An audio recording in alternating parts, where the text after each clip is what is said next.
Hi everyone, my name is Sophia Weiland and I'm joined today by Art Stapleton, who covers the New York Giants for NorthJersey.com. So obviously there's a lot of former LSU players that are now playing with the Giants. We're going to start by talking about the newest member, Malik Nabers. Before we start talking about that, do you have anything you want to say about him from what you've seen so far?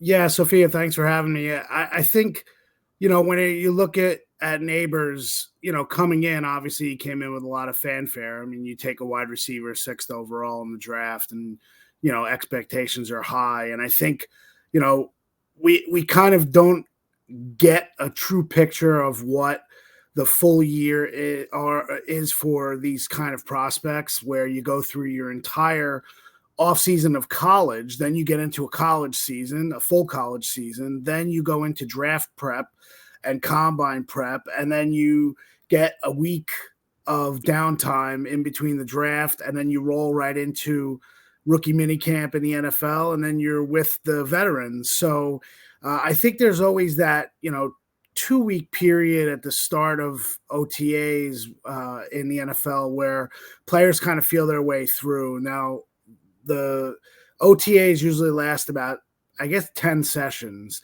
The second to last session, Neighbors just blew up. He was making catches all over the field, and you almost saw a light go on, and it was like, okay, it's my time to put on a show here. And I'd say you'd have to go back to another LSU alum in Odell Beckham Jr. for the Giants, for me in practice, to see a wide receiver do the things that he was doing this early. I'd say you'd have to go to Neighbors and say he's doing it earlier than Odell even did back in 2014. Okay, wow. So, what would you say the buzz was about the Giants getting Neighbors? This has been an Team members, just everyone. Sure. I think right off the bat, Neighbors was a player that a lot of people were targeting for the Giants. If they weren't going to trade up for a quarterback, there was that feeling that they liked Neighbors the best. He was very close with Harrison as far as their board, and Rome Odunze from Washington. I'd say it was those three consensus-wise in the draft, but the Giants always had their eye on Neighbors. And I think people like the pick, but quickly it goes to, what are you going to do with your quarterback? And their quarterback, Daniel Jones, is coming off a brutal season where he wasn't good early. Then he got injured. Then he came back. Then he tore his ACL. So there's a lot of pressure on him to perform. But I think this Neighbors pick, most people that know the Giants see this as a long-term big picture. You see wide receivers in the NFL getting big deals all over the place. Justin Jefferson, again, LSU, Jamar Chase is up for it. These guys come into the league lately and really put on a show. So I think that's what the expectations are for Malik. And I think, the Giants fan is very excited about it. I think the Giants team is very excited about it.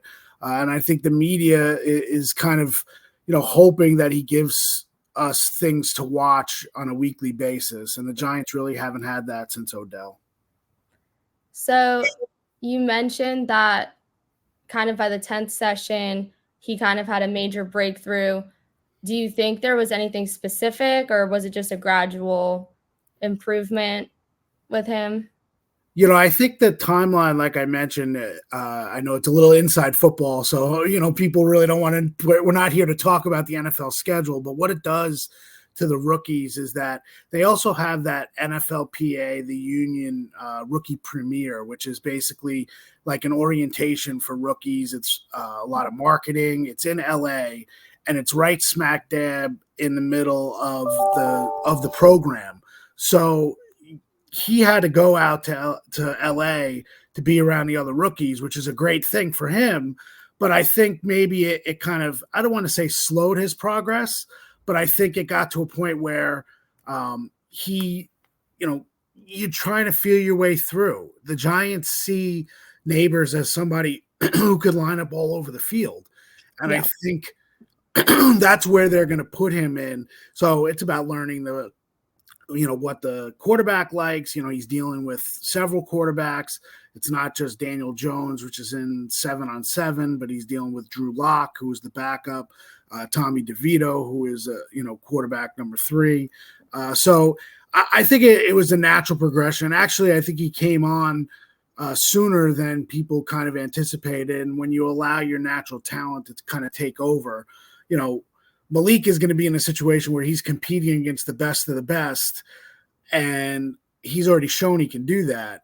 Now, when you're in, a less restrictive environment where there is really no physical contact and you're running around and you're just making plays in shorts, that's when a guy like Malik, once he knows where the ball's going, he can really blow the socks off of everybody. So I think that's kind of what's happened. Okay, so heading into this season, do you think he would be the number 1 receiver based on everything that's been going on? Yeah, I think that's only a matter of time. I think they're going to try to get the ball in his hands as much as possible. I mean, like I said, I go back to the idea of taking a wide receiver 6th overall. In today's NFL, the way they're getting paid with their second contracts, it's a premium position now. And the Giants, losing Saquon Barkley in free agency, the Giants really don't have a quote-unquote face of the offense, and I think that really is Malik Nabers at this point. Now, they're forming a very young SEC wide receiver core here with the Giants. 2 years ago, they drafted Wan'Dale Robinson from Kentucky. Then they drafted Jalen Hyatt from Tennessee, and now Malik has joined the mix. And the 3 of those guys, I don't know if anybody saw – on social media, after a big day in minicamp, the 3 of them, Wan'Dale, Jalen, and Malik, put out that Spider-Man meme when, the 3 Spider-Men are pointing at each other. And, you can see this young core really developing early on. Now, I don't think they're going to explode on the scene, and put up big numbers every week, but I do think that that's the core. And I think it'd be silly to say that Malik is not going to be a frontline player. With the way he can play, with the way he has this connection with his head coach, with Brian Dable, going back to the pre-draft process. I think they're going to allow him to be as good as he can be. So do you think, because typically Rookie of the Year is typically a quarterback, do you think that he could be included in the conversation if he does do really well, or do you think that's kind of out of the picture for him since it's typically a quarterback? Well, the last time the Giants brought in, a rookie, quote-unquote phenom was Saquon Barkley, and he won Offensive Rookie of the Year, and he beat out Baker Mayfield. And then before that, Odell Beckham Jr. didn't play until week 5 of his rookie season, and he ended up running away with the Offensive Rookie of the Year award. So a lot of it has to do with team success. But if Malik comes out and all of a sudden is putting up, big plays, highlight plays week after week for the Giants, even if they're not, winning on the level of a Philadelphia or a Dallas in the division, I think he has an opportunity. What's interesting is that you probably have to look for another LSU guy to make another run and talk quarterbacks. Jaden Daniels being in Washington, it's going to be fun to see the 2 friends kind of go up against each other week 2. Now, granted, they're not on the field together anymore, but there will be a lot of attention, a lot of hype, I'm sure, in week 2 when the Giants and Washington play. I believe it's Washington's home opener. So Jaden Daniels, you would assume, will be the starting quarterback. And then you'll have Malik Nabers on the other side of the field. So, and we know they got a lot of attention for that, bet that they made about the Offensive Rookie of the Year that they've since called off, maybe, at least publicly they've called it off. But I think Jaden and Malik are definitely 2 of the top candidates, because you have to look at the other thing. If Caleb Williams is not, look, it's going to be easy. If the Bears are winning and Caleb Williams is playing, it's going to be hard to beat the number 1 overall pick. But if he's not playing well, Drake May is probably not playing right off the bat in New England. And then you're talking about an offensive lineman at 5, who's Joe Alt, with the Chargers. So you could be looking at that wide receiver race with Marvin Harrison and Malik again. with Jaden Daniels kind of being that guy who can, if Washington performs well this year, could kind of steal that award. So it'd be interesting. I would not put it off the table, that's for sure. No. Okay. So there's another new LSU, I guess, former LSU player that's on the team now, but he was an undrafted free agent, Ovie Oghoufo. Mm-hmm. What could you tell me about his time in the OTAs and minicamp? You know, it's definitely an interesting prospect because we talk about skill positions. It's very easy to see the skill positions like a Malik in the spring because they're doing what they do best. You know, they're running routes, they're getting covered, but they're not necessarily getting covered the way they will in the season, and they're making highlight plays. For a guy like Ovie, who is there, you know, the defense, you know, you can't tackle. You're not really calling schemes to go against the other offense. And the Giants have some depth at the edge position, which I think is where Ovie will be in training camp. Now, they do have an opportunity here to add some young players at the position. So I think Ovie has a good opportunity here. You know, they obviously liked him by signing him as an undrafted rookie. They have Brian Burns and Kayvon Thibodeau at the top with Azeez Ojulari, another SEC guy from Georgia, who is kind of that third pass rush specialist now. But beyond that, I think there are opportunities. So it wouldn't surprise me to see a guy like Ovie get a lot of opportunities in preseason, where you wouldn't expect Burns or Thibodeau to play.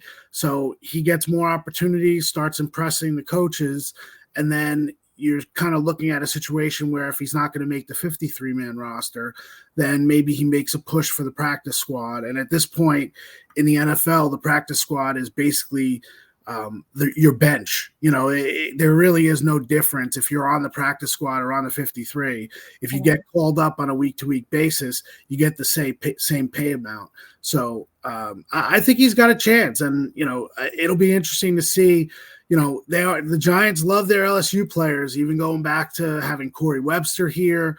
You know, he won 2 Super Bowls with the Giants. And there's one more I don't know if you're going to get to, but Cordell Flott, who I think is in the mix for big plans this year for the Giants, potentially starting at cornerback for the Giants and his defense. So it'll be interesting to see if Flott can grab that opportunity and move forward. He was a 3rd-round pick 2 years ago, was one of the youngest in the class of 2022, and now he's still a very young player, and he'll be another one that I think LSU fans could see starting the season, that if he makes some plays, he can all of a sudden be a guy that people are remembering and saying, boy, he wasn't that good when he was at LSU, but it was kind of a pick on potential. So that's, you know, the Giants have that LSU flavor, that's for sure. Yeah. So do you want to touch more on him and how he's been doing so far and what you've seen? Sure. You know, the Giants, they let Adoree Jackson go at cornerback. He's now a free agent. They haven't re-signed him. They have Deonte Banks, who they took in the 1st round last year from Maryland, and they needed another corner. And there was talk that maybe the Giants would go out in free agency. Instead, the opportunity has gone to Flott now. And, you know, when he came out of LSU, like I said, he was very young. I think he was 20 years old when he came to the Giants. So there was a lot of learning to do, not necessarily growing up personally, but professionally, just the idea of coming in and trying to, you know, you try to weave your way week to week through the rigors, the physical rigors, the mental rigors of being able to handle life as a pro. He was very thin, so it's been a process to try to bulk up a little bit. The best thing I could say about Cordell is that, number one, he's spent a lot of time with Deonte Banks, who last year had a solid rookie year. So they're kind of, you know, whenever you see those guys kind of form that pairing at a certain position, you know, it kind of lifts all boats, you know what I mean? And there's an opportunity now for Flott to kind of acknowledge himself and say, you know what, I belong here. I can play here. And I think the switch in defensive schemes for the Giants helps Flott a little bit from a physicality point of view. They switched defensive coordinators. Shane Bowen is now their defensive coordinator. Wink Martindale went to Michigan after parting ways with the Giants.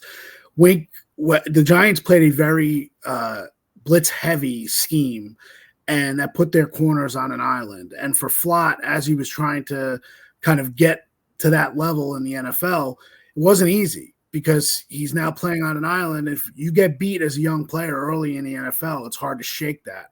Yeah. Bowen will play a little bit of a mix, play a little bit more zone. I think that may help Flott.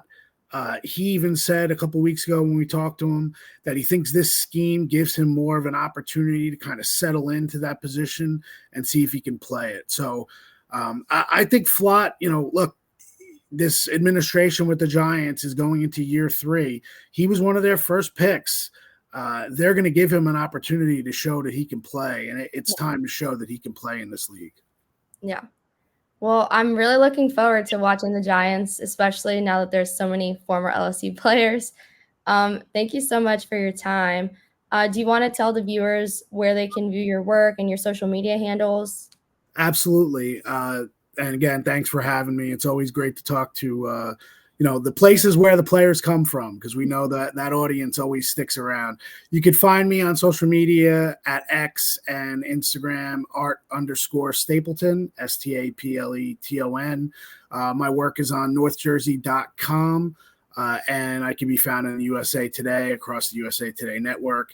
And I do a podcast during the year. It's All In with Art Stapleton. It's a Giants focus, so we'll have player interviews, a lot of access week to week from inside. We're not doing it from home. We're going into the building. We're talking to the players. We're in the locker room watching the game. So anybody who may have an interest in the Giants can check out the podcast on all your podcast platforms. And on YouTube, we started doing video this year too. So appreciate you letting me promote everything. And we'll be back raging, ready to go, late July.